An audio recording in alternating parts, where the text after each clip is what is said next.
দিছপুৰত জোৰদাৰ প্ৰচাৰ বিজেপি প্ৰাৰ্থী প্ৰদ্যুৎ বৰদলৈৰ বিজেপিৰ বিজয় নিশ্চিত বুলি মন্তব্য প্ৰদ্যুৎ বৰদলৈৰ ৰাইজৰ স্বতঃস্ফূৰ্ত সঁহাৰিয়ে জয় নিশ্চিত কৰিলে বুলি ঘোষণা প্ৰদ্যুৎ বৰদলৈৰ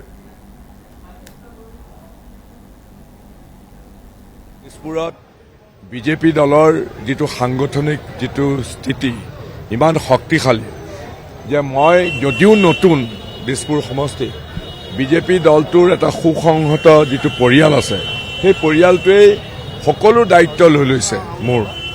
মই চাৰিফালে গৈছো ৰাতিয়ে দিনে কাম কৰিছো কাৰণ অতি কম সময়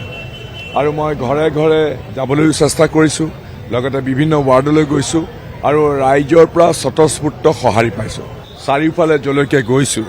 বিজেপি দলৰ প্ৰাৰ্থী হিচাপে ৰাইজে আগবাঢ়ি আহিছে আকুৱালি লৈছে আৰু স্বতঃস্ফূৰ্তভাৱে অতি উষ্ম সঁহাৰি জনাইছে মইতো বহুতবাৰ ইলেকশ্যন খেলিছো গতিকে ৰাইজৰ সাধাৰণ এজন ভোটাৰ ৰাইজৰ আমি যেটো ইংৰাজীত কয় বডি লেংগুৱেজ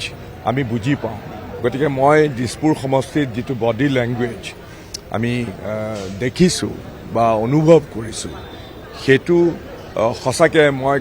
একাষাৰে ক'বলৈ গ'লে এইটো অভূতপূৰ্ব ইমান উষ্ম সঁহাৰি সাধাৰণতে ইলেকশ্যন কেম্পেইনিঙত পোৱা বৰ এনেকৈ আমি সদায় নাপাওঁ কিন্তু দিছপুৰ সমষ্টিত যেতিয়াৰ পৰা মই ওলাইছোঁ য'তেই গৈছোঁ তাত সাধাৰণ ভোটদাতা ৰাইজ হয়তো মই জীৱনত কেতিয়া লগো পোৱা নাই এনে ভোটাৰো আছে আৰু বিশেষকৈ নৱপ্ৰজন্মৰ যেটো জেন জি বুলি কওঁ তেওঁলোকৰো পৰা যিটো সঁহাৰি পাইছোঁ মই এইটো এনে এটা অনুভূতি যে ই মোক দুগুণভাৱে উৎসাহিত কৰিছে তেওঁলোকক লৈ পেলাই আগবাঢ়ি যাবৰ কাৰণে